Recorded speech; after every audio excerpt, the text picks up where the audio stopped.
அனைத்துலக உயிரோடை தமிழ் ILC தமிழ் உயிரோடை தமிழில் அன்பர்களே அரசியல் களம்.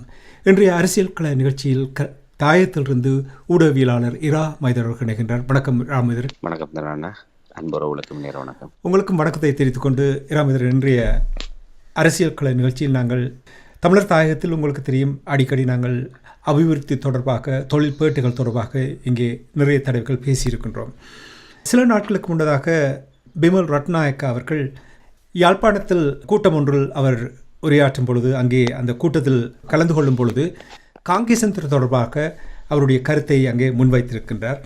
இந்த காங்கேசன்துறை தொடர்பாக நீங்கள் அமைச்சர் பிமல் ரட்நாயக்கா என்ன கூறினார் என்று கூறுவீர்களா? உண்மைதான். இப்போ ஏற்கனவே காங்கேசன்துறை துறைமுகத்தை மையப்படுத்தியதாக ஒரு முதலீட்டு வலயம் ஒன்று உருவாக்கப்பட்டிருக்கின்றது. அந்த முதலீட்டு வலயத்தின் ஊடாக இந்தியாவுடைய உதவிகளின் ஊடாக அது துறைமுகம் அபிவிருத்தி செய்யப்பட்டு அதன் ஊடாக அந்த முதலீட்டு வலயத்தை வலுப்படுத்துகின்ற நடவடிக்கை முன்னெடுப்பதற்கு நடவடிக்கைகள் மேற்கொள்ளப்பட்டு வருகின்றது. இப்போ இவ்வாறான நிலைமையில் தான் சில தினங்களுக்கு முன்னர் யாழ்ப்பாணம் மாவட்ட செயலகத்திலே ஒரு விசேட அபிவிருத்தி குழு கூட்டம் நடைபெற்றது. அதாவது தனியாக போக்குவரத்து துறை சார்ந்த விடயத்தை மையப்படுத்தியதாக ஒரு அபிவிருத்தி குழு கூட்டம் நடைபெற்றது. அதிலே போக்குவரத்து துறை சார்ந்த அமைச்சராக இருக்கின்ற பிமல் ரட்நாயக்கா மற்றும் வடமாகாண ஆளுநர் மற்றும் மாவட்ட செயலாளர் மற்றும் பாராளுமன்ற உறுப்பினர்கள் உள்ளிட்ட திணைக்கள உத்தியோகத்தர்கள் என பலரும் பங்கு பெற்றுகின்ற வகையில் அந்த கூட்டம் நடைபெற்றது. அந்த கூட்டத்தில் தான் ஸ்ரீதரன் அவர்களினால் இந்த கேள்வி எழுப்பப்பட்டிருக்கின்றது, காங்கேசன்துறை துறைமுகம் அபிவிருத்தி விடயம் தொடர்பாக என்ன நடைபெறுகின்றது என்று. அப்போதான் கூறியிருக்கின்ற அந்த துறைமுக, அதாவது காங்கேசன்துறை துறைமுகத்தை தாங்கள் அபிவிருத்தி செய்ய முடியாது, அபிவிருத்தி செய்ய மாட்டோம் என்பதாகத்தான் அவருடைய கருத்து இருந்தது. அதிலே அப்போது ஏன் அவ்வாறான நிலைமை என்று கேட்கப்பட்ட போது, இந்தியாவினால் ஒதுக்கப்பட்ட நிதி போதாதென்றும் அதே நேரத்தில் இது தொடர்பான அந்த அறிக்கை, அதாவது இந்த இவ்வளவு காங்கேசன்துறை துறைமுகத்தை நாங்கள் அபிவிருத்தி செய்வதன் ஊடாக அதன் துறைமுக அபிவிருத்திக்கு பின்னராக கிடைக்கின்ற பொருளாதார நன்மைகள் உறுதிப்படுத்தக்கூடியதாக இல்லை. அதே நேரத்திலே அந்த விடயத்திலே இந்த விதமான ஒரு பொருளாதார நன்மைகளையும் இந்த துறைமுகத்தினால் ஈட்டிவிட முடியாது என்பதாக ஒரு அறிக்கை மூலமாக தெரிய வந்திருக்கின்றது. ஆகவே ஏற்கனவே ஹம்பாந்தோட்ட மற்றும் கிழக்கு மாகாணத்தில் ஒளிவில துறைமுகம், இந்த 2 துறைமுகங்கள் அமைக்கப்பட்டிருக்கின்றது. அந்த 2 துறைமுகங்களுமே பெரிய அளவிலே ஒரு பொருளாதாரத்திலே தாக்கம் செலுத்த முடியாது ஒரு இருக்கின்ற நிலைமை இருக்கின்றது. ஆகவே அந்த அனுபவத்தின் அடிப்படையிலே ஹம்பாந்தோட்ட ஒளிவில துறைமுகங்களுடைய வரிசையிலே காங்கேசன்துறையும் அபிவிருத்தி செய்யப்பட்டதுக்கு பிற்பாடு ஒரு தேக்க நிலைமையில் இருப்பதை நாங்கள் விரும்பவில்லை. ஆகவே அந்த துறைமுகத்தை அபிவிருத்தி செய்ய முடியாது என்பதாக கூறிய போது ஸ்ரீதரன் அவர்கள் குறுக்கிட்டு, அப்படி என்று சொன்னால் அந்த அறிக்கை எங்கே, இந்த காங்கேசன்துறை துறைமுகம் தொடர்பாக புறப்பட்ட அறிக்கை எங்கே என்றால், எங்களுக்கு தெரியாது, அப்படி ஒரு அறிக்கை புறப்பட்டார். இல்லை, அந்த அறிக்கை இருக்கின்றது, நீங்கள் பாராளுமன்றத்துக்கு வாருங்கள், நாங்கள் அங்கே காண்பிக்கின்றேன் என்பதாக அவர் கூறியிருக்கின்றார். மிகவும் ஒரு எதேச்சதிகாரமான பாணியில் தான் பிமல் ரட்நாயக்காவினால் இந்த விடயம் வெளிப்படுத்தப்பட்டதை நாங்கள் அறியக்கூடியதாக இருந்தது. பிமல் ரட்நாயக்கா கூறுவதிலும் ஒரு நியாயமான நிலைமை இருப்பது போல், அதாவது இவ்வளவு காசை செலவழித்து விட்டு ஏற்கனவே இயங்குநிலையில் இல்லாத இந்த துறைமுகம் நீங்கள் காசை செலவழித்த பின்பும் கூட இயங்காமல் இருப்பதா இருந்தால் ஏன் அவ்வளவு காசையும் வீணடிக்க வேண்டும்? இல்லை, இதை நாங்கள் ஏற்றுக்கொள்ள முடியாது. என்றால் வடக்கை பொறுத்தவரையிலே அதனுடைய தேவைகள் அதிகமாக இருக்கின்றது. இதிலே இந்தியா தான் முதலீடு செய்ய வருகின்றது. இந்தியா அந்த வாக்குறுதியை வழங்கி இருக்கின்றது. இந்த துறைமுகத்தை அபிவிருத்தி செய்வதன் ஊடாக இந்தியாவுக்கும் வடமாகாணத்துக்கும், அதாவது இலங்கையினுடைய வடமாகாணத்துக்கும் இடையிலான ஒரு கப்பல் போக்குவரத்தை விரிவுபடுத்தி அதனூடாக பொருளாதார நிலையை மேம்படுத்துவது தொடர்பாகத்தான் அவர்கள் அந்த விடயத்தை கூறியிருக்கின்றார்கள். அவை இதிலே ஏற்கனவே பலாலி விமான நிலையம் ஒரு மட்டுப்படுத்தப்பட்ட அளவில் செயல்பட்டு வருகின்றது. அப்படி இருந்தும் தினசரி அந்த விமான பயணத்திலே பலர் பயணிக்கின்றார்கள். குறிப்பாக எங்களுடைய இலங்கையில் இருக்கின்ற குறிப்பாக தமிழர்கள் மிக குறுகிய தூரத்திலே, அதுவும் ஒரு பல முட்டுக்கட்டைகள் இருக்கின்றது. கட்டண விமான நிலையத்தினுடைய செயல்பாடுகளை, பயணிகள் முனையத்தை வலுக்குறைப்பு செய்யாத வகையிலே ஒரு மிக கச்சிதமாக பலாலி விமான நிலையத்தை அனுமதித்திருக்கின்றார்கள். ஒரு பயணி தன்னுடன் 15 கிலோ எடையுள்ள பொருட்களை மட்டும்தான் எடுத்து செல்ல முடியும் பொதிகளிலே. அதாவது கையிலே 7 கிலோவும் பொதிகளிலே 15 கிலோமா 22 கிலோ. கட்நாயக்கா விமான நிலையத்திலே 30ஓடு 37 கிலோ கொண்டு செல்ல முடியும். ஆனால் இங்கே 15 சரிக்கரவாசியாக 15 கிலோ குறைப்பு செய்யப்பட்டிருக்கின்றன என்று சொன்னால், அவ்வாறு மட்டுப்படுத்துவதன் ஊடாக ஒரு அவசர தேவைக்கு செல்பவர்கள் மட்டும் இதன் ஊடாக செல்லலாம் என்கிற ஒரு நிலைமையை உருவாக்கி இருக்கின்றார்கள். ஆகவே முதலிலே பருத்தித்துறை பலாலி விமான நிலையத்தை வினைத்திறனாக செயல்பட விட்டிருந்தால் இவ்வாறு அவர் கூறுவதற்கான இடமே இருந்திருக்காது. கட்நாயக்காவை போன்று ஒரு 30 கிலோ போதிய அளவு கொண்டு செல்லக்கூடிய ஒரு வசதியை ஏற்படுத்தி இருந்தால் ஒரு குறுகிய காலத்துக்குள்ளாக அதிக பயணிகள் பயணிக்கின்ற ஒரு விமான நிலையமாக அது மாறியிருக்கும். ஆகவே தன்னியல்பாகவே அது விரிவுபடுத்தப்பட வேண்டிய ஒரு சூழ்நிலை உருவாகும் என்றால் ஒரு பயணிகளுடைய வருகை அதிகரிக்கின்றது, விமான போக்குவரத்து ஒரு வினைத்திறனாக முன்னெடுக்கப்படுகின்றது. அவ்வாறு அதிக பயணிகள் வருகின்ற போது அதை நிவர்த்தி செய்யக்கூடிய வகையிலே அபிவிருத்தி நடவடிக்கைகள் மேற்கொள்ளப்பட வேண்டும். அந்த விமான நிலையத்தில் ஏற்படுத்தப்படுகின்ற உப கட்டமைப்புகள் வலுப்படுத்தப்பட வேண்டும். ஆகவே அடுத்தடுத்த சங்கிலி தொடராக பலாலி சர்வதேச விமான நிலையம் என்பது ஒரு சர்வதேச தரத்துக்கு உயர்த்தப்பட வேண்டிய ஒரு நிலைமையை நோக்கி அது நகரும். அப்படி வந்துவிடக்கூடாது என்பதற்காகத்தான் இவர்கள் அதை மட்டுப்படுத்தி வைத்திருக்கின்றார்கள். ஆகவே அதே போன்று இது ஆரம்பத்திலேயே முளையிலே கிள்ளி எறிய வேண்டும் என்று விரும்புகின்றார்கள். ஆகவே என்னை பொறுத்தவரையிலே இவர்கள் சொல்லுகின்ற காரணம் ஒரு சாக்கு போக்கானது. அப்போ கம்பாந்தோட்டை துறைமுகம், ஒளிவில துறைமுகம் ஒரு செயலிழந்து போன தோல்வியடைந்த திட்டம் என்று சொன்னால் நீங்கள் எதற்கு இந்த அரசாங்கத்தை பொருட்படுத்தீர்கள்? இந்த அரசாங்கமும் செயலிழந்து போய் தோல்வியடைந்து மூழ்கின்ற நிலைமையில் இருந்தது. அது மூழ்கி போட்டு கொண்டு விட வேண்டியதானே? இல்லை, நாங்கள் தலைகள் மாற்றத்தை கொண்டு வருவோம், நாங்கள் எல்லாவற்றையும் மாற்றி காட்டுவோம் என்றுதானே நீங்கள் சவால் விட்டீர்கள். அப்படி என்றால் எதற்கு இப்படியான ஒரு முட்டுக்கட்டைகளை போடுவான்? இது என்னை பொறுத்தவரையிலே அவர்களுக்கு அடி மனதிலே அந்த இனவாதம் குடிகொண்டிருக்கின்றது. இதன் காரணமாகத்தான் காங்கேசந்துறை துறைமுகத்தை அபிவிருத்தி செய்ய முடியாது என்கின்ற ஒரு நிலைப்பாட்டை அவர் ஆணித்தரமாக கூறுகின்றார். ஒரு பகிரங்கமாக இது தொடர்பான ஆய்வுகள் நடத்தப்பட்டு அந்த அறிக்கைகள் பரவலாக்கப்பட்டு அது தொடர்பான கள ஆய்வுகள் மேற்கொள்ளப்பட்டு சம்பந்தப்பட்ட தரப்பினர் உரையாடல்கள் மேற்கொள்ளப்பட்டு ஒரு ஒருமித்ததாக இது முடிவெடுக்கப்பட்டிருக்க வேண்டும். ஆனால் இந்த இடத்திலே அப்படி எதுவுமே இல்லை. வெறுமனே பிமல் ரட்நாயக்கா என்கின்ற ஒரு சிங்கள இனவாதியினுடைய மனதில் இருக்கின்ற விருப்பு அங்கே வெளிப்பட்டிருக்கின்றது. ஆகவே தாங்கள் அதிகாரத்தில் இருக்கணும், தாங்கள் நினைப்பதை மட்டும்தான் செய்வோம் என்கின்ற ஆணவத்தோடு பிமல் ரட்நாயக்கா அவர்கள் காங்கேசந்துறை துறைமுகம் வரவே வராது, இந்த அரசாங்கம் அதை அபிவிருத்தி செய்யாது என்று ஆணித்தரமாக கூறியிருக்கின்றார். ஆகவே அந்த அந்த அந்த அந்த அறிவிப்பிலேயே இந்த இதற்கான விடையை நீங்கள் காண முடியும். இப்படி இருக்கின்றது, என்ன செய்யலாம், இதை செய்து விட்டு நாங்கள் அதை கொண்டு விடுகின்ற அதுக்கு வழி இருக்கின்றது. ஆனால் அதை விட்டு முடியவே முடியாது, கொண்டு வரவே மாட்டோம் என்று கூறுவதனூடாக உள்ளார்ந்தமாக அவர்கள் வேறு விடயங்களை வைத்திருக்கின்றார்கள் என்று நான் நம்புகின்றேன். அதிலே 2 விடயத்தை என்னால் குறிப்பிட முடியும்.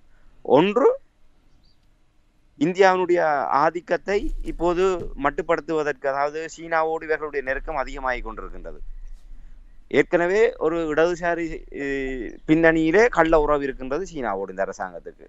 ஆனால் அது மெல்ல மெல்ல ஒரு வெளிப்படையாக சீனாவோடு உறவுகளை வெளிப்படுத்தக்கூடிய அளவுக்கு இவர்களுடைய நிலைப்பாடு மாறிக்கொண்டிருக்கின்றது. ஆகவே சீனா தன்னுடைய உறவை வளர்த்துக் கொள்கின்ற அதனுடைய மறுதாக்கமாக இந்தியா மெல்ல மெல்ல அப்புறப்படுத்துகின்ற ஒரு நிலைமை உருவாகும்.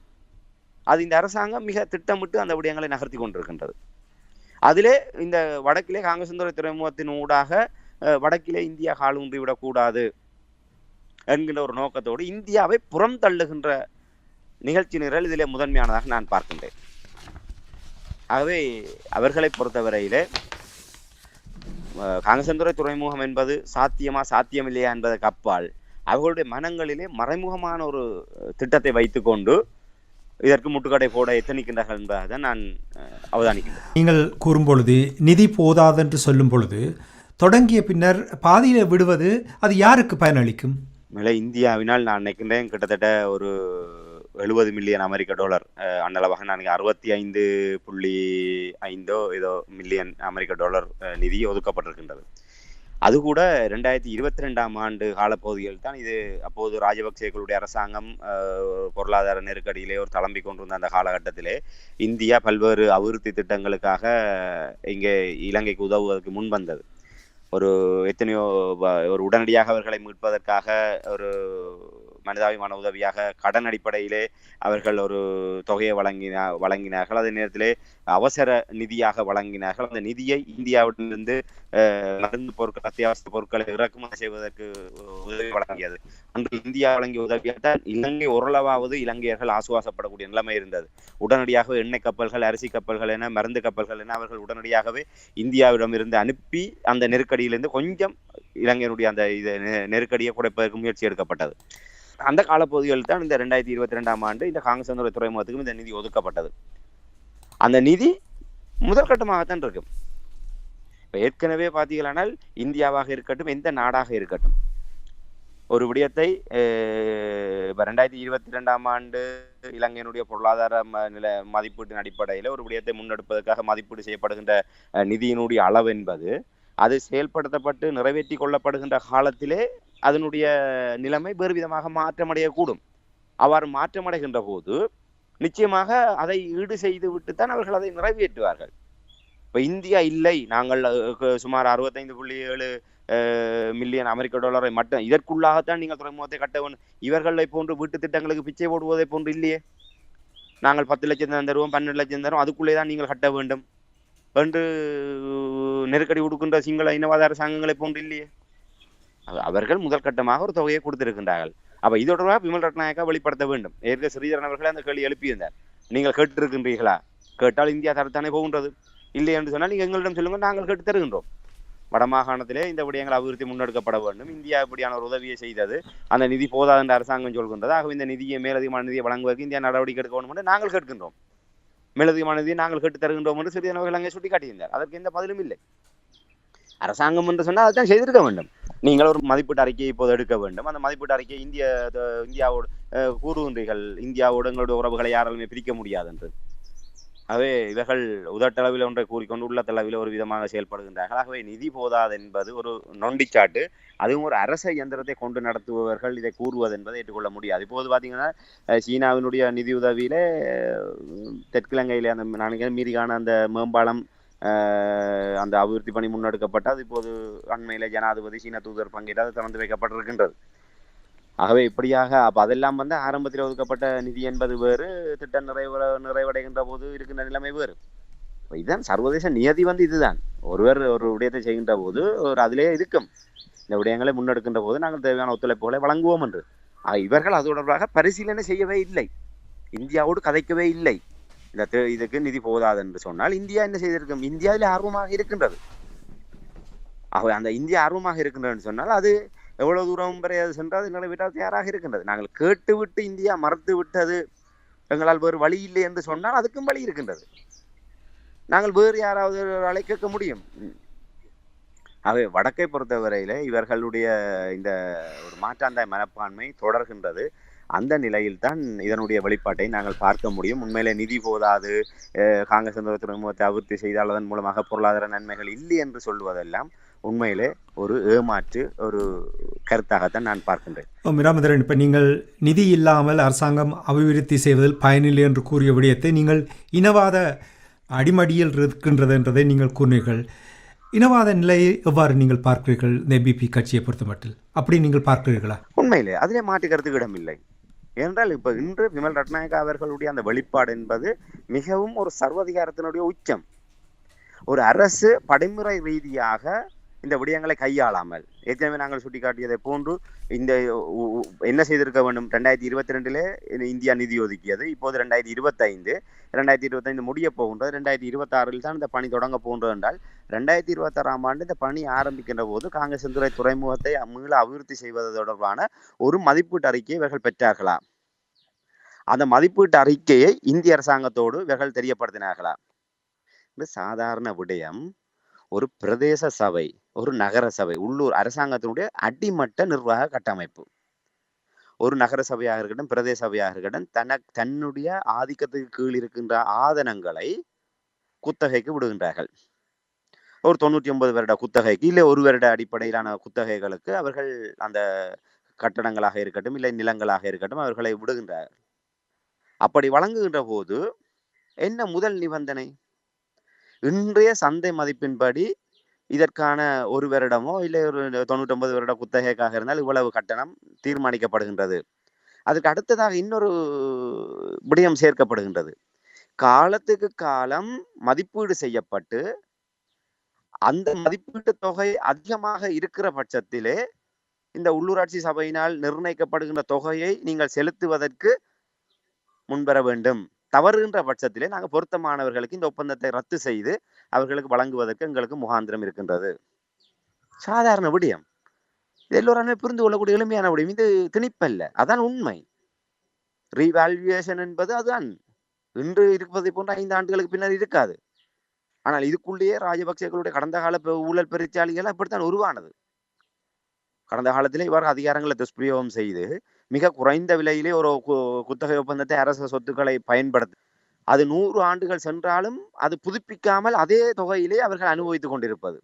அப்படி ஒரு சாதாரணமாக ஒரு உள்ளூராட்சி மன்றத்தினாலே அவ்வளவு வினைத்திறனாக ஒரு காலத்துக்கு காலம் மதிப்பாய்வு செய்து அதனுடைய தொகை அதிகமாக இருந்தால் அந்த ஒப்பந்ததாரரிடமிருந்து அதை பெற்றுக்கொள்வதற்கான ஒரு வழிமுறை இருக்கின்றனால் இது இந்தியா தானாக வந்து இந்த அபிவிருத்திக்கு முன் வந்தது.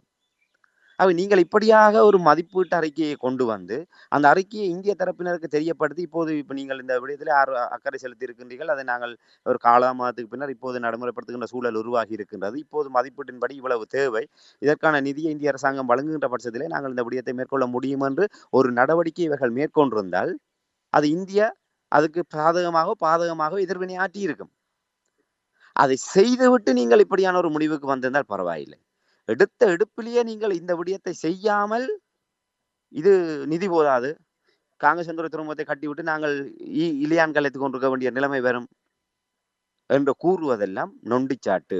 அவருடைய உள்ளார்ந்தமாக இருக்கு. நான் முதல் ஒரு விடயத்தை கூறியிருந்தேன், இந்தியாவை புறம் தள்ள வேண்டும், சீனாவோடு தங்களுடைய நெருக்கத்தின் காரணமாக இந்தியாவை புறம் தள்ள வேண்டும் என்ற தங்களுடைய அந்த நோக்கத்தை நிறைவேற்றுவதற்கான ஒரு உபாயமாக இதை பயன்படுத்துகின்றார்கள். இரண்டாவது காரணம், தமிழர்களுடைய பிரதேசம் பொருளாதார ரீதியாக வளர்ச்சி அடைந்து விடக்கூடாது. அவர்கள் வடக்கை அபிவிருத்தி செய்தால், ஏற்கனவே ராஜபக்சேக்களுடைய அரசாங்கத்தினும் இதான் நடந்தது. பலாலி விமான நிலையத்துக்கான முட்டுக்கட்டைகள் போடப்பட்டதே இதற்காகத்தான். வடபகுதியிலே ஒரு அபிவிருத்தி திட்டத்தை நாங்கள் முன்னெடுக்கின்ற போது தமிழர்களுடைய நாங்கள் ஏற்கனவே விரிவாக பார்த்திருக்கின்றோம். ஒரு பலாலி விமான நிலையம் என்பது ஒரு வினைத்திறனாக இயங்குகிற பட்சத்திலே வடமாகாணத்தினுடைய உள்ளக பொருளாதாரம் என்பது எவ்வாறு வளர்ச்சி நிலை அடையும், அதன் மூலமாக வடகிழக்கு வடமாகாணத்தினுடைய ஒரு தற்சார்பு பொருளாதார நிலைமை என்பது எவ்வாறு மேல் நோக்கிய நிலைமைக்கு வளரும் என்பதை அவர்கள் உணர்ந்திருக்கின்றார்கள். ஒரு தெற்கிழங்கையிலே வடமாகாணம் என்று பார்க்க ஒரு அனுராதபுரம், புலனறுவை போன்ற மாவட்டங்களில் இருக்கின்ற மக்கள் கட்நாயக்கா விமான நிலையத்துக்கு செல்வதற்கு பதிலாக பலாலியை பயன்படுத்தக்கூடிய வாய்ப்பு இருக்கின்றது. அவர்களுடைய தூரம், அதே நேரத்தில் பயண நெருக்கடி உள்ளிட்ட பல்வேறு விடயங்கள் இருக்கின்றது. ஆகையா ஒருவேளை தமிழ் மக்களை கடந்து தமிழர்களுடைய பிரதேசத்திலே எல்லை பகுதியில் இருக்கின்ற சிங்கள மக்களும் பலாலியை நோக்கி வருவார்களாக இருந்தால் அது நிச்சயமாக தமிழர்களுடைய பிரதேசத்தினான பொருளாதாரத்திலே மேலும் செல்வாக்கு செலுத்தக்கூடிய ஒன்றாக இருக்கும். அதன் காரணமாக தான் பலாலி இன்றளவு மட்டுப்படுத்தப்பட்டு கொண்டிருக்கின்றது. இந்த அரசாங்கம் கூட பலாலி விமான நிலையத்தை விஸ்தரிப்பதாக கூறுகின்றது, ஆனால் அவர்கள் அதை செய்வதற்கு தயாராக இல்லை. என்று கப்பல் பயணத்தை பாருங்கள், என்று கப்பல் பயணம் மேற்கொள்ளப்படுகிறது, அதிலும் பல முட்டுக்கட்டைகள் போடப்பட்டது. ஆனால் அது ஒரு செயல்படக்கூடிய நிலைமையில் இருக்கின்றது. அதிலே கணிசமானவர்கள் தங்களுடைய பயணத்தை வியாபார நோக்கத்தோடு அவர்கள் பயன்படுத்தி வருகின்றார்கள். அது மட்டுமல்லாம் உல்லாச பயணிகளுடைய கப்பல்கள் இந்தியாவினுடைய பல்வேறு துறைமுகங்களிலிருந்து காங்கேசன்துறை துறைமுகத்தை நோக்கி உல்லாச கப்பல்கள் கடந்த காலத்தில் இயக்கப்பட்டது.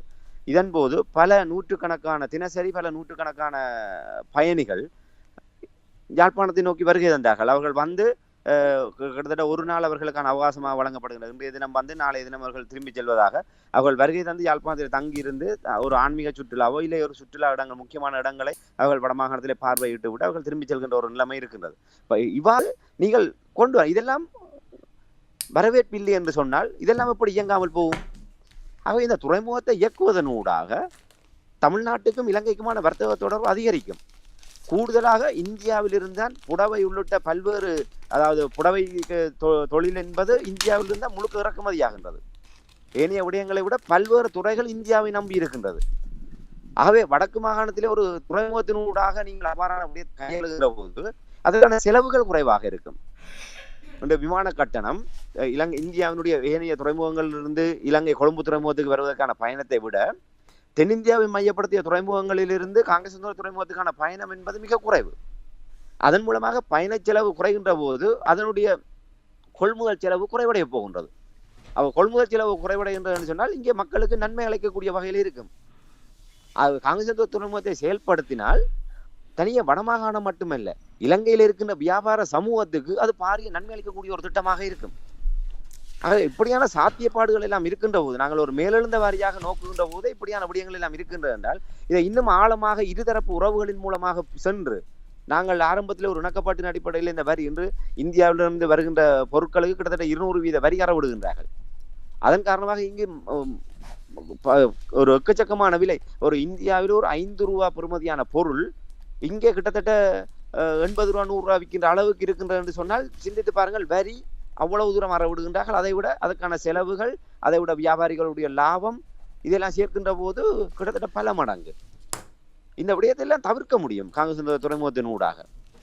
அவர்களை பொறுத்தவரையிலே மனம் இல்லை, அதன் காரணமாக வேறு விடயங்களை காட்டுகின்றார்கள். ஆகவே அபிவிருத்தி என்பது இந்த அரசாங்கம் வாய்ச்சவடால் விட்டுக் கொண்டிருக்கின்றதை தவிர அதை செயல்பாட்டிலே காட்டுவதற்கு அவர்கள் தயாராக இல்லை என்பதை தான் எப்படி நீங்கள் கூறிக்கொண்டிருக்கிறீர்கள் ராமேந்திரன். ஆனால் என்பிபி அரசு தரப்பு தொடர்ச்சியாக கூறிக்கொண்டு வருகின்றார்கள், வடமாகாணத்தை அபிவிருத்தி செய்வோம் என்று கூறுகின்றார்கள். ஆளுநர் வேதநாயகம் கூட எத்தனையோ தரப்புகள் கூறியிருக்கின்றார். நீங்கள் எப்படி இப்படி கூற முடியும்? உண்மையிலே அதான் எனக்கு சிரிப்பாக இருக்கின்றது. இதே விமல் ரட்நாயகா வைத்துக்கொண்டு ஆளுநர் கூறுகின்றார், வட மாகாணம் பாரிய அபிவிருத்தியை சந்திக்கும், அது இந்த அரசின் காலத்திலே அது சாத்தியமாகும் என்று விமல் ரட்நாயகா வச்சு கூறுகின்றார். அதே விமல் ரட்நாயகா கூறுகின்ற காங்கிரஸ் துறைமுகத்தை அபிவிருத்தி செய்ய முடியாது என்று. இதே வடமாகாண ஆளுநர் அவருடைய தலையீட்டில் தான் 3 பொருளாதார வலயங்கள் வடமாகாணத்தில் உருவாக்கப்பட்டிருக்கின்ற முதலீட்டு வலயம். அதில் ஒன்று காங்கேசந்துறை முதலீட்டு வலயம், அதே போன்று மாங்குளத்தில் ஒன்று இருக்கின்றது, மற்றது இப்போ நான் பரந்தன் என்று நம்புகின்றேன்.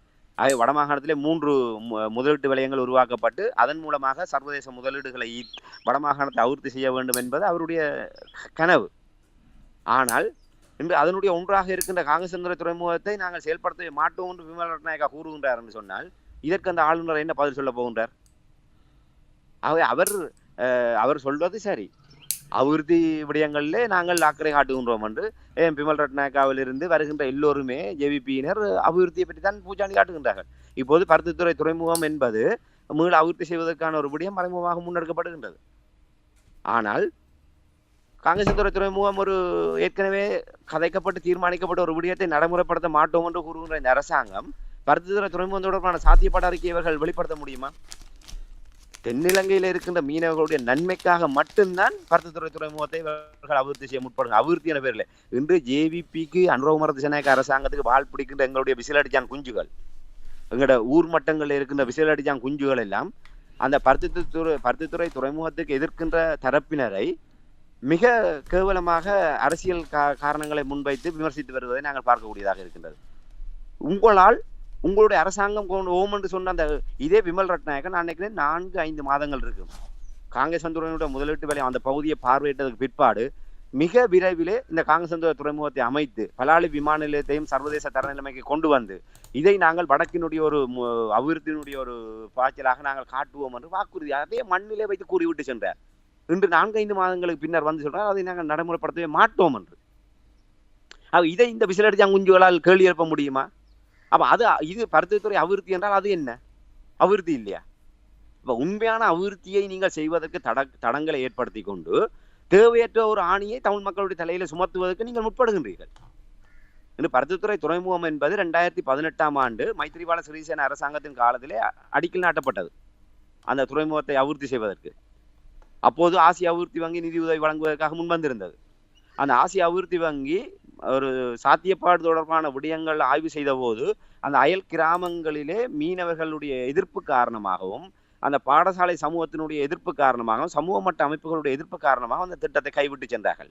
அவர்கள் கூறிய ஒரு விடயம், அபிவிருத்தி என்பது மக்களுக்காகத்தான், மக்களை பாதிப்படைய செய்து மக்களை நெருக்கடிக்குள்ளாக்கி மக்களுக்கு இழப்புகளை ஏற்படுத்தி அழிவுகளை ஏற்படுத்தி விட்டு அபிவிருத்தியை நிறைவேற்றுவது என்பது இதனுடைய நோக்கம் அல்ல.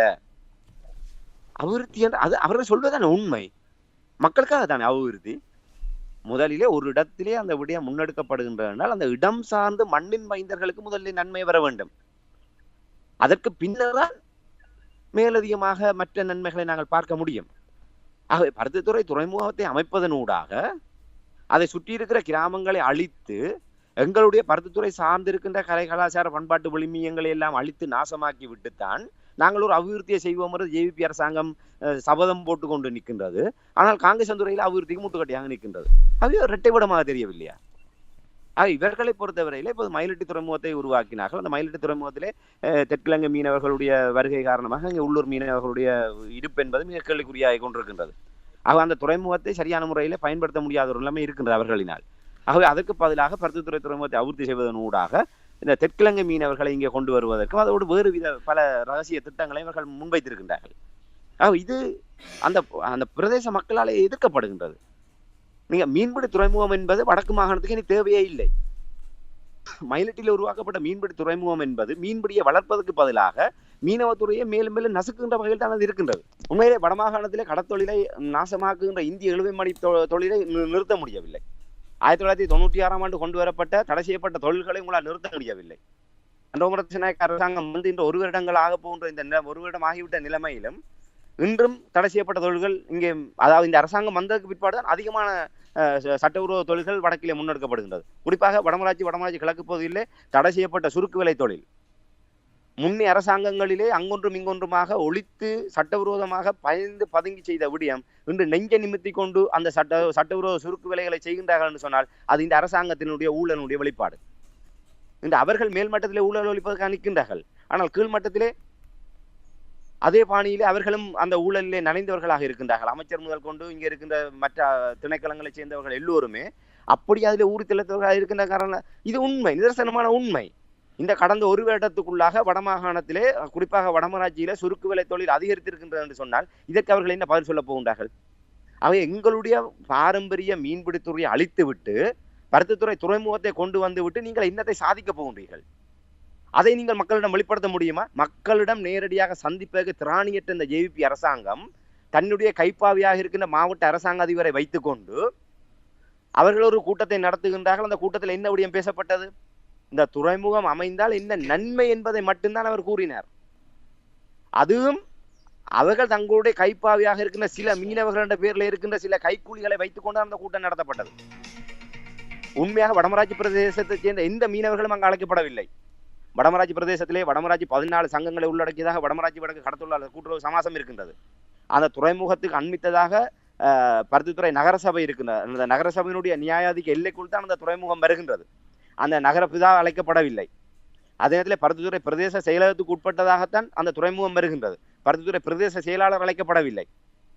முற்றுமுழுதாக குறுக்கு வழியிலே இந்த ஜேவிபி அரசாங்கம் இந்த விடயத்தை நடைமுறைப்படுத்த முற்படுகின்றனால் நீங்கள் சிந்தித்து இது அபிவிருத்தி என்பது தமிழர்களுக்கு உண்மையாகவே பயனளிக்கக்கூடிய அபிவிருத்திகளை தடுப்பதும் தமிழர்களை நாசமாக்குகின்ற திட்டங்களை தமிழர்களுடைய தலையிலே ஒன்று திணிப்பதும் தான் கடந்த காலத்தினுடைய தொடர்ச்சியாக நான் பார்க்கின்றேன். ராஜபக்சேகளுடைய காலத்திலும் இதுதான் நடந்தது. இந்த ஜேவிபி அன்றகுமரசநாயக்க தலைமையிலான காலத்திலும் இதுதான் நடைபெறுகின்றது. இதில் எந்தவித மாறுபாடும் இல்லை, நாங்கள் எங்களை காண முடியவில்லை. 2018 ஆசிய அபிவிருத்தி வங்கி, நீங்கள் வேண்டுமென்றால் இந்த ஜேவிபி அரசாங்கம் அந்த கடந்த கால அறிக்கைகளை எடுத்து பாருங்கள். இந்த பருத்தித்துறை துறைமுகம் தொடர்பாக நடைபெற்ற கூட்டு அறிக்கைகளை நீங்கள் எடுத்து பாருங்கள். ஆசிய அபிவிருத்தி வழங்கி எதற்காக இந்த திட்டத்தை பின்வாங்கியது என்பதை நீங்கள் மதிப்பாய்வு செய்து பாருங்கள். அப்போது உண்மை புலப்படும். ஒரு சர்வதேச நிறுவனம் வந்து இந்த மக்களுடைய கோரிக்கையை ஏற்று இந்த திட்டத்தை நடைமுறைப்படுத்தினால் இவ்வளவு பாதிப்பு இருக்கு என்று உணர்ந்து கொண்டு அவர்கள் அதிலிருந்து பின்வாங்குகின்றார்கள். இன்று இலங்கை அளவிலே பெயர் பெற்று புகழ் பூத்த மெதடிஸ்த பெண்கள் பாடசாலை, ஹார்ட்லி கல்லூரி 2 பாடசாலைகள் இருக்கின்றன. கிட்டத்தட்ட 3000க்கும் மேற்பட்ட மாணவர்கள் கல்வி பயில்கின்றார்கள். அந்த துறைமுகத்தை அண்டிய பகுதி அந்த பிரதான வீதியூடாகத்தான் அதிகமான மாணவர்கள் அந்த கல்லூரிக்கு பாடசாலைகளுக்கு வந்து செல்கின்றார்கள். அந்த தென்னிலங்கையில் வருகின்ற அந்த பல நாள் படகுகள், இந்த மல்டிடே போட் சொல்லப்படுகின்ற பல நாள் படகுகளில் வருகின்ற மீனவர்கள் அவர்கள் அநாகரிகமான நிலைமையில் தான் அங்கே இருப்பார்கள். அவர்கள் ஒரு உள்ளாடையோடு மட்டும்தான் அந்த படகுகளை காணப்படுவார்கள். அந்த படகுல இருந்து கொண்டு அந்த அந்த இறங்கு துறையில நின்று கொண்டு அவர்கள் குளிப்பதும் உடை மாற்று அனைத்துமே பகிரங்கமாகத்தான் அவர்கள் செய்கின்றார்கள். அந்த பாடசாலை மாணவர்கள் சென்று வருகின்ற போது அந்த காட்சிகளை காணுகின்ற போது அவர்களுடைய மனங்களில் எவ்வாறான உணர்வுகள் ஏற்படும்? அந்த பாடசாலை சமூகத்தினுடைய மனதிலே நாங்கள் என்னத்தை விதைக்கின்றோம்? இன்று ஒரு 10-15 படகுகள் இருக்கின்ற, நாளை எங்கள் துறைமுகத்தை அபிவிருத்தி செய்து விட்டால் 100கணக்கான படகு வரும் என்று சொன்னால் அவர்கள் வந்து குடியும் கும்மாளவுமா இருந்தார்கள் சொன்னால் அந்த பாடசாலை சமூகத்தினுடைய மனதிலே நாங்கள் என்னத்தை விதைக்கப் போகின்றோம்? இன்று அந்த பல நாள் படகுகளை வந்து பருத்தித்துறையில தங்கி இருக்கின்ற அந்த மீனவர்கள் எந்த நேரமும் அவர்கள் சிகரெட் போன்ற புகைப்பொருட்களை பாவிக்கின்றார்கள். கஞ்சா போன்ற தடை செய்யப்பட்ட போதைப் பொருட்களை பயன்படுத்துகின்றார்கள். இன்னும் வேறு சமூக விரோதமான செயல்பாடுகளுக்கு எல்லாம் அது காரணமாக இருக்கின்றது. இதெல்லாம் அவர்கள் ஒழித்து மறைத்து செய்யவில்லை, பகிரங்கமாக செய்கின்றார்கள். இன்று பாடசாலைக்கு செல்கின்ற போது அந்த மாணவர்கள் அந்த துறைமுகத்தில் இருக்கின்ற அந்த தென்னிலங்கையை சேர்ந்த அந்த மீனவர்கள் எந்த நேரமும் புகைப்பிடித்தபடியே இருப்பதும் கையிலே பியர் டின்னை வைத்துக்கொண்டு பியர் குடித்துக் கொண்டு இருப்பதை பார்த்து கொண்டு தான் பாடசாலைக்கு சென்று பாடசாலையை திரும்புகின்றார்கள். இந்த காட்சிகளை பார்ப்பவர்களுடைய மனங்களிலே நாங்கள் என்னத்தை விதைக்க முற்படுகின்றோம் அபிவிருத்தி என்ற பெயரிலே? இதைத்தான் பாடசாலை சமூகம் சுட்டிக்காட்டியது. இப்படியாக ஒரு மாணவர்களுடைய கல்வியிலே கவனத்தை சிதறலை கொண்டு வந்து அவர்களுடைய ஒரு வாழ்வியலிலே அவர்களுடைய பண்பாட்டு நிலைப்பாடுகளிலே மாற்றத்தை ஏற்படுத்தக்கூடிய தாக்கத்தை செலுத்தக்கூடியதாக இருக்கின்றபடியெல்லாம் சுட்டிக்காட்டப்பட்டதனால்தான் ஆசிய அபிவிருத்தி வங்கி முற்றிலுமாக வெளியேறியது. அது மட்டுமல்ல, வடமராட்சியினுடைய நீரோட்டத்தினுடைய அமைவாக அங்கே கடலுடைய இயற்கை அமைவுக்கு மாறாக அங்கே ஒரு துறைமுக கட்டமைப்பு உருவாக்கப்படுமாக இருந்தால் கிழக்கு பக்கமாகவும் மேற்கு பக்கமாகவும் ஒரு கடல் அரிப்புக்கான வாய்ப்புகள் இருக்கின்றது. எங்களுடைய இந்த வடமராட்சியினுடைய கடல் அமைப்புக்கு ஏற்றவாறு மேற்கு பக்கத்திலே கடல் அரிப்புக்கான சாத்தியக்கூறுகள் இருக்கின்றது. கிழக்கு பக்கத்திலே அது மண் ஒரு காலத்திலே அங்கிருந்து மண் எடுக்கப்பட்டு மற்ற ஒரு பருவ காலத்திலே மண் அங்கே நிரப்பப்படக்கூடிய அளவுக்கான நிலைமை இருக்குது. ஆனால் மேற்கு பக்கம் என்பது எப்போதுமே கடலரிப்பை சந்திக்கக்கூடிய ஒன்றாக இருக்கும். அந்த துறைமுகத்துக்கான அணைக்கட்டு கட்டப்படுமாக இருந்தால் அந்த அணைக்கட்டினுடைய அமைப்பின் காரணமாக ஏற்படுகின்ற நீரோட்டம் காரணமாக மேற்கு அந்த துறைமுகத்தினுடைய மேற்கு பக்கம் என்பது கடலரிப்பை சந்திக்கும். இது நாங்கள் மயிலிட்டிலே அனுபவபூர்வமாக உணர்ந்திருக்கின்றோம். ஆகவே அப்படிப்பட்ட ஒரு நிலைமையில் அப்போ இதெல்லாம் எங்கே போனது இந்த அரசாங்கத்துக்கு? இந்த சாத்தியப்பட்ட அறிக்கையிலே இந்த இது ஒரு சூழல் தொடர்பான இந்த விடயங்களிலே இந்த அறிக்கைகள் எல்லாம் எங்கே போனது? இது ஏன் கருத்திலே கொள்ளவில்லை? ஆகவே இப்படியான விடயங்களை எல்லாம் அவர்கள் கருத்தில் கொண்டுதான் நாங்கள் தெரியாமல் இந்த விடயத்திலே வந்து விட்டோம், நாங்கள் இதற்கு நிச்சயமாக நடைமுறைப்படுத்த ஒத்துழைக்க மாட்டோம் ஆசியாவர்த்தி வங்கி விட்டு வெளியேறுகின்றது. இன்று 6 ஆண்டுகள் ஆகிவிட்டது, 7 ஆண்டுகள் ஆகிவிட்டது. இப்போது நீங்கள் குறுக்கு வழியில் அதை நடைமுறைப்படுத்த வருகின்றீர்கள் என்று சொன்னால் தமிழர்களை நாசமாக்கி தமிழர்களுக்கு பாதிப்பு ஏற்படுத்தக்கூடிய திட்டங்களை நாங்கள் நடைமுறைப்படுத்துவோம். என்ன விலை கொடுத்தேனும் குறுக்கு வழியிலேனும் அதை நடைமுறைப்படுத்துவோம். ஆனால் நல்லபடியாக நடந்தால் அதுக்கு காங்கேசந்துறை துறைமுகத்தை அபிவிருத்தி செய்ய மாட்டோம், பலாலியை சுயாதீனமாக இயங்க விட மாட்டோம், பயணிகள் போக்குவரத்தை சுயாதீனமாக செயல்பட விட மாட்டோம். இதெல்லாம் நல்லதோ அதை நாங்கள் செய்ய மாட்டோம். இதற்கு ஆளுநர் தான் பதில் சொல்ல வேண்டும். பிமல் ரட்நாயக்காவை வைத்துக்கொண்டு வடக்கு மிகப்பெரிய ஒரு அபிவிருத்தியை சந்திக்கும், அது இந்த அரசாங்கத்தின் காலத்திலே நடைபெறும் என்று கூறியவர். அதற்கான பதிலை அவர் தான் வெளிப்படுத்தும். நாங்கள் இந்த நிகழ்ச்சியினூடாக வடமாகாண ஆளுநருக்கு பகிரங்கமாக ஒரு கோரிக்கையை விடுக்கின்றோம். உங்களால் இந்த பிமல் ரட்நாயக்கா போன்ற இனவாதிகளை கடந்து உங்களினால் வடமாகாணத்தை நீங்கள் நினைத்தவாறு அபிவிருத்தியின் பாதையை கொண்டு செல்ல முடியுமா என்ற கேள்வியை நான் அவரிடமே விட்டு விடுகின்றேன். நல்லொரு கேள்வியை நீங்கள் தொடுத்திருக்கிறீர்கள் ராமேந்திரன். இந்த நேரத்தில் ஒரு நீங்கள் பெரிய ஒரு குற்றச்சாட்டை முன்வைத்திருக்கிறீர்கள். அதாவது கடந்த கால அரசாங்கங்களுடைய தொடர்ச்சி பாதையில் இந்த அரசாங்கமும் செயல்படுகிறது என்று நீங்கள் கூறினீர்கள். இப்போ காங்கேசந்துறை அபிவிருத்தி தொடர்பாக நீங்கள் கூறினீர்கள், இலங்கை முழு நாட்டுக்குமே நல்லொரு நன்மையை கொடுக்கும் என்று நீங்கள் கூறுகின்ற இடத்தில் தமிழர்களுடைய உரிமையை அரசியல் மூலம் கொடுத்தால் தமிழர்கள் அபிவிருத்தி செய்து காட்டக்கூடிய வாய்ப்புகளை ஏற்படுத்துவார்களா? நிச்சயமாக. இப்ப இன்று இருக்கின்ற சில தற்கூறிய அரசியல்வாதிகளை வைத்துக் கொண்டு நாங்கள் தீர்மானத்தை விட முடியாது. இன்று பல்வேறு வடக்கு கிழக்கு மாகாணம் உள்ளிட்ட பல்வேறு திணைக்களங்களிலே, ஏன் கொழும்பிலே அதனுடைய மத்திய அமைச்சகங்களிலே செயலாளர் மட்டங்களில் இருக்கின்ற பல தமிழ் அதிகாரிகள் எல்லாம் பலர் இருக்கின்றார்கள். அதாவது வினைத்திறனோடு செயலாற்றக்கூடியவர்கள் பலர் உள்ளாகவும் வெளியாகவும் இருக்கின்றார்கள். இப்ப நாங்கள் பார்ப்பது இந்த வாக்குகளால் தெரிவு செய்யப்பட்ட இந்த பாராளுமன்ற உறுப்பினர்கள், அவர்களை வைத்துக்கொண்டு நாங்கள் மதிப்பீடு செய்து விட முடியாது. எத்தனையோ பேர் எவ்வளவு கனவுகளோடு இருக்கின்றார்கள். அதுக்கான சந்தர்ப்பத்தை கொடுத்து பாருங்கள். இன்று இல்லாவிட்டாலும் அது இன்று ஒரு நாள் நிறைவேறும். தமிழர்கள் எதற்கும் சளைத்தவர்கள் இல்லை. நாங்கள் ஒன்றும் கற்பனாவாதத்தில் கதைப்பவர்கள் அல்ல. தமிழர்கள் இப்போ நான் ஏற்கனவே பல நிகழ்ச்சியில் நாங்கள் கதைத்திருக்கின்றோம். இன்று தமிழீழ விடுதலை புலிகள் அமைப்பு, எங்களுடைய தலைவர் மிதகு பிரபாகரன் அவர்கள் ஒன்றும் அவர் பாகிஸ்தானிலிருந்து விமானியை கொண்டு வந்து எங்களுடைய விமானத்தை இயக்கவில்லை, இஸ்ரேலிலிருந்து விமானியை கொண்டு வந்து விமானத்தை இயக்கவில்லை. எங்களுடைய மண்ணிலே பிறந்த எங்களுடைய அண்ணன் அக்கால் தம்பி தங்கச்சியை வைத்துக்கொண்டு அந்த விமானப்படையை இன்று ஒரு ஒரு அரசாங்கமே ஒரு விமானப்படையை நிறுவி செயல்படுத்த சவால்களை சந்திக்கின்ற போது ஒரு விடுதலை இயக்கம், முற்றிலுமாக நெருக்கடிகளையும் அழிவுகளையும் மட்டுமே சந்தித்துக் கொண்டிருக்கின்ற ஒரு விடுதலை இயக்கம், ஒரு தரைப்படை கடற்படை என வைத்துக்கொண்டு வான்படையை கட்டி எழுப்பி உலகத்தையே வியக்க வைத்தது என்று சொன்னால் எந்த வளத்தை கொண்டு? எங்களுடைய மனித வளம் இங்கேதான் இருக்கின்றது. அந்த வளங்கள் எல்லாம் இங்கேதான் இருக்கின்றது. இன்று 100க்கு ஒரு 70-75% ஆயுத பயன்பாடுகள் என்பது அவர்கள் சுயமாக கண்டுபிடித்தது. இன்று இலங்கையினுடைய விமானப்படையிலே பாகிஸ்தான் விமானிகளும் இஸ்ரேல் விமானிகளும் வெளிநாட்டு விமானிகள்லாம் இங்கே விமானத்தை ஓட்டுகின்றார்கள், யுத்த விமானங்களை. ஒரு சிங்கள விமானத்தை ஓட்டுன்னு சொல்லட்டும் பார்ப்போம். வேணுமென்றா துணை விமானியாக அவர்களோடு இருந்து பயணித்திருப்பார்கள். ஒரு பிரதானமாக ஒரு போர் விமானத்தை இயக்கி இங்கே வந்து எந்தவித இதையும் இயக்கக்கூடிய அளவுக்கு அவர்கள் இல்லை. அப்படி பல சாதனைகளை படைத்த இந்த மண்ணிலே பலர் இருக்கின்றார்கள், இன்றும் இருக்கின்றார்கள். ஆகவே அதுக்கான சந்தர்ப்பம், அதுக்கான சரியான தலைமைத்துவம் பெறுகின்ற போது நிச்சயமாக அதுதான் இவர்கள் பயப்படுகின்றார்கள். தமிழர்களுடைய கைகளிலே அதிகாரத்தை கொடுப்பதற்கு அவர்கள் பயப்படுகின்றார்கள். நாங்கள் இந்த அரசியல்வாதிகளை வைத்துக் கொண்டு நாங்கள் மதிப்பிட வேண்டாம். சிங்களவர்கள் எப்போதுமே மிக கூர்மையாக ஆழமாக நிலத்துக்கு கீழ் இருக்கின்ற வேர்களை தரிசிப்பதை போன்று அவர்கள் எங்களுடைய விடயங்களை குறுக்குவெட்டு மூலமாக அவர்கள் பார்க்கின்றார்கள். அவர்களுக்கு தெரியும். இன்று ஆயுதங்கள் மௌனிக்கப்பட்ட 16 ஆண்டுகளில் இந்த செல்வம் அடைக்கலநாதன் கூப்பாடு போடுகின்றார். இந்த நாங்கள் ஒன்றுபடாவிட்டால் மாற்று கட்சிகள் மாகாண சபையை கைப்பற்றுமாக இருந்தால் தமிழ் தேசிய கட்சிகள் கடையை மூடிவிட்டு செல்ல வேண்டிய அபாயம் ஏற்படும் என்று. இந்த அவர்களுக்கு அந்த வாக்கு பயம் வந்து விட்டது. தங்களுடைய பதவிகளை இழக்கப் போகின்றோம் என்ற பயம் வந்து விட்டது. ஆக அந்த பயத்தின் காரணமாகத்தான் சில மாற்றங்கள் வந்து கொண்டிருக்கின்றது. ஆகவே இதுதான் அடிப்படை. ஆகவே அவர்கள் மாற்றத்துக்கு ஒன்றிணைய வேண்டிய நெருக்கடி வந்திருக்கின்றது. நீங்கள் கூறியதை போன்று புலம்பெயர் சமூகத்தை உள்ளடக்கியதாக ஒரு நிபுணத்துவம் வாய்ந்த கலந்துரையாடல்கள் அவர்கள் தயாராக வேண்டியிருக்கின்றது. இணைந்து செயல்பட வேண்டிய சூழல் உருவாகின்றது. அது இன்று இல்லாவிட்டாலும் அப்படியான ஒரு கட்டமைப்பு வருகின்ற போது நிச்சயமாக அடுத்தடுத்த கட்டங்களிலே இந்த விடயங்களை எல்லாம் செம்மைப்படுத்தி நான் ஒரு உதாரணத்தை கூற முடியும். நான் ஒரு காசி ஆனந்தன் அவர்களோடு தமிழ்நாட்டிலே இருந்த காலப்பகுதியில் நான் உரையாடி போது ஒரு விடயத்தை கூறியிருந்தார்.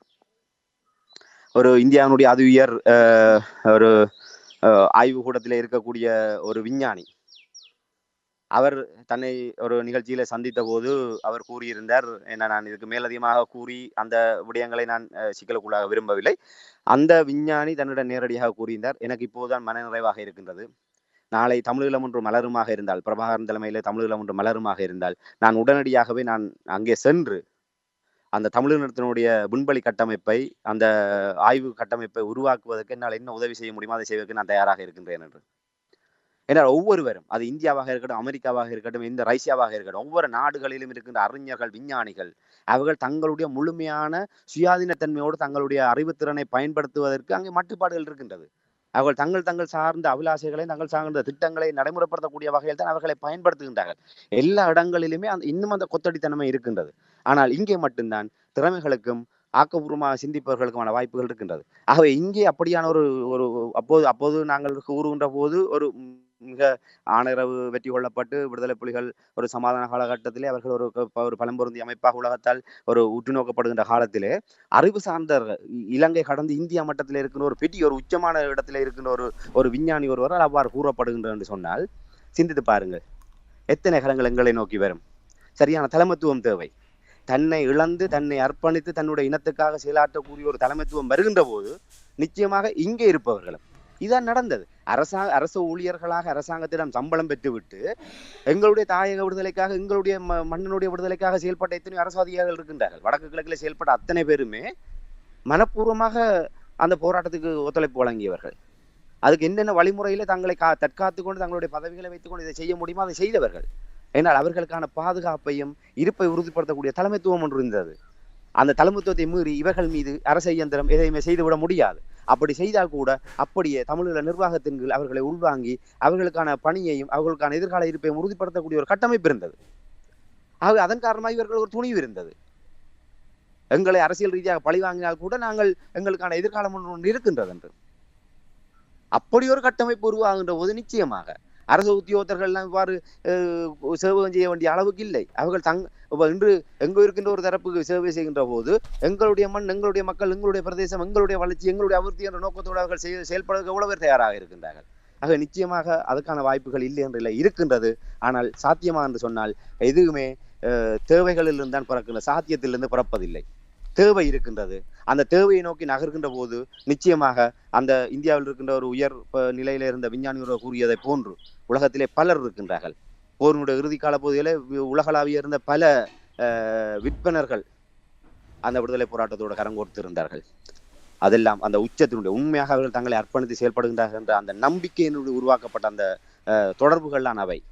ஆகவே அதே போன்ற ஒரு நிலைமை இங்கே நாங்கள் உருவாகின்ற போது நிச்சயமாக அந்த நிலை உருவாகும். நாங்கள் உலகத்துக்கு, இலங்கைக்கு என்ன, உலகத்துக்கு ஒரு சரியான ஒரு மாற்றத்தை நாங்கள் எங்களுடைய உயர்வின் மூலமாக உலகுக்கே ஒரு உயர்வை காட்டக்கூடிய ஒரு இனம் தான் தமிழ் இனம். எரிக் சொல்கேம் அவர்கள் இன்று ஒரு பச்சோந்தியாக இருக்கின்றார். ஆனால் சமாதான காலப்பகுதிகளிலே அவர் இங்கே வந்து சென்ற போது அவர் ஒரு கருத்தை பதிவு செய்திருந்தார். அவர் 2001ஆம் ஆண்டு கிளிநொச்சி ஒரு அழிவு நிலையில இருந்ததை அவர் கண்டிருக்கின்றார். சமாதான பேச்சுவார்த்தைகளுக்கு வருகின்ற போது அப்படி இருந்தது என்று. அதற்கு பின்னர் வந்து சென்ற போது அவர் கூறிய விடயம், ஒரு துரிதமாக கிளிநொச்சி நகர் எவ்வாறு வளர்ச்சி அடைந்திருக்கின்றது என்பதை பார்க்கின்ற போது பீனிக்ஸ் பறவைகளை போன்று சாம்பல் மேட்டிலிருந்து உயிர் தெழுகின்ற அந்த ஒரு உரம்மிக்க ஒரு இனமாக தமிழர்கள் இருக்கின்றார்கள். அதற்கு சாட்சி தான் அந்த கிளிநொச்சி நகரம் என்ற ஒரு கருத்தை அவர் பதிவு செய்திருந்தார் எரிக் சொல்கேம் அவர்கள். அதான் உண்மை. நீங்க எங்களிடம் விட்டுவிடுங்கள், அதை நாங்கள் பார்த்துக்கொள்வோம். அதைத்தான் நாங்கள் கூறுகின்றோம். வடக்கு கிழக்கு தமிழர் தாயகத்திலே புலம்பெயர் முதலீடுகளை சுயாதீனமாக கொண்டு வர வேண்டும் என்றால் முதலில் அதிகார பாதுகாப்பு இங்கே வேண்டும், அரசியல் பாதுகாப்பு வேண்டும். நிலை மாறக்கூடிய தெற்கிழங்கை அரசியலை வைத்துக் கொண்டு ஒரு குண்டுமணி முதலீட்டை கூட உங்களால் வடக்கு கிழக்கிலே கொண்டு வந்து விட முடியாது. தமிழர்களுடைய முதலீட்டை இங்க இருப்பவர்களே தங்களுடைய இருப்பு எந்த நேரம் கேள்விக்குறியாகும் என்கிற நிலை இருக்கின்றது. அப்படி இருக்கின்ற முதலீடுகளுக்கு என்ன பாதுகாப்பு இருக்கின்றது? அது முதலில் அதிகார பாதுகாப்பு வேண்டும். அந்த அதிகார பாதுகாப்பை நீங்கள் உறுதி செய்து தமிழர்களுடைய கைகளில் அதிகாரத்தை கொடுத்து விட்டு புலம்பெயர் முதலீடுகள் வடக்குக்கு வருமா, இந்த வடக்கு கிழக்குக்கு, அதன் மூலமாக வடக்கு கிழக்கோடு சேர்ந்து தென்னிலங்கை தான் வளரப்போகின்றது. எத்தனை பேருக்கு நாங்கள் வேலை கொடுப்போம்? இன்று நீங்கள் தமிழர்களை நீங்கள் மாற்றாந்த மனப்பான்மையோடு பார்க்கின்றீர்கள், இனவாத கண்ணோட்டத்தில் பார்க்கிறீர்கள். ஆனால் நாங்கள் அப்படி அல்ல, திறமைகளுக்கு முக்கியத்துவம் கொடுப்போம். இன்று வடகிழக்கில் அப்படியான ஒரு தொழில்துறைகள் வளருமாக இருந்தால், இன்று காங்கேசன்துறை சீமெந்து தொழிற்சாலையில் எத்தனை சிங்கள தொழிலாளர்கள் வேலை செய்தார்கள், பரந்தன் ரசாயன தொழிற்சாலையில் எத்தனை சிங்கள தொழிற்சாலை வேலை செய்தார்கள். இன்று தென்னிலங்கையில் இருக்கின்ற எங்கேயாவது ஒரு தொழிற்சாலையிலே நீங்கள் தமிழர்களை அவ்வாறான திறமைக்கு முக்கியத்துவம் கொடுத்து ஏதாவது வாய்ப்பு கொடுத்து சொல்ல முடியுமா? ஆக வடக்கு கிழக்கு ஒரு தன்னிறைவு பெற்றதாக ஒரு அதிகார கட்டமைப்போடு அது உருவாகுமாக இருந்தால் உலகத்துக்கே முன்மாதிரியான ஒரு விடயத்தை இன்று இல்லாவிட்டாலும் இன்று ஒரு நாள் காட்டுவதற்கு எங்களுடைய மிச்சமல்ல, எங்களுடைய மிச்சத்தினுடைய எச்சங்கள் இன்றும் எங்களுடைய மரபணுக்களிலே காத்து கொண்டிருக்கின்றது. அது இன்று இல்லாவிட்டால் நாளை அது வெளியே வந்து வளர்ந்து விருட்சமாகி அந்த நிலையை உருவாக்கும் என்பது நான் திடமாக நம்புகிறேன். இதைத்தான் என்னால் புரிந்து கொள்ள முடியாமல் இருக்கின்றது. அந்த நாட்டை சரியான சுவிட்ச பாதையில் கொண்டு போக வேண்டும் என்று அனுர குமாரதிசாநாயக்கனுடைய அரசாங்கம் விடாப்பிடியாக நிற்கின்றது. தமிழ் மக்களுடைய முதலீடு தேவை என்று கேட்கிறார்கள். அந்த நாட்டில் இன மத மொழி பேதமின்றி நாங்கள் எல்லோரும் ஒரு இனத்து மக்களாக வாழ்வோம் என்று ஒரு பக்கத்தில் கூறுகிறார்கள்.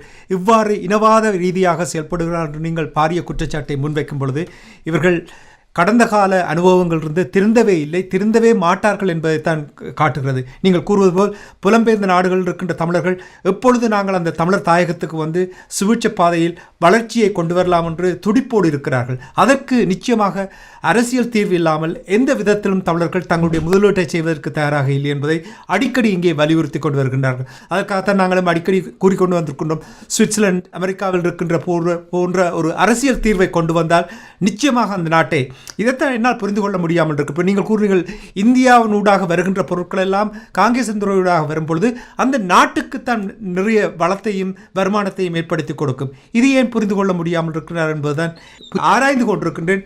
அந்த விடயங்கள் தொடர்பாக நீங்கள் விளக்கத்தை தந்ததற்காக அன்பர்கள் சார்பாக நன்றி கூறிக்கொண்டு மீண்டும் இன்னும் ஒரு அரசியல் கலை நிகழ்ச்சி இணைந்திருப்போம். அதுவரைக்கு நன்றி, வணக்கம். இராமேந்திரன். நிச்சயமான நன்றி, வணக்கம். எமது பார்வையாளர்களுக்கு வணக்கம். மக்களின் குரலாய் ஓங்கி ஒலிக்கும் இலக்கு மின்னிதழ் மற்றும் உயிரோடை தமிழ் வானொலி ஆகிய இவ்விரு ஊடகங்களும் உங்களைப் போன்ற எமது நேயர்கள் நண்பர்களின் ஆதரவிலேயே இயங்கி வருகின்றன. மிக குறைந்த வளங்களுடன் பல இடர்கள் மற்றும் தடைகளை தாண்டி பயணிக்கும் எமது ஊடகங்களின் பணிகள் மேலும் வளர உங்களால் முடிந்த நிதியுதவியை வழங்கி இன்னும் காத்திரமான செயற்பாடுகளை முன்னெடுக்க உதவுமாறு மிகவும் பணிவன்புடன் வேண்டி நிற்கின்றோம். உங்கள் பங்களிப்பு உங்களின் உரிமை குரலாய் ஓங்கி ஒலிக்கும். நன்றி.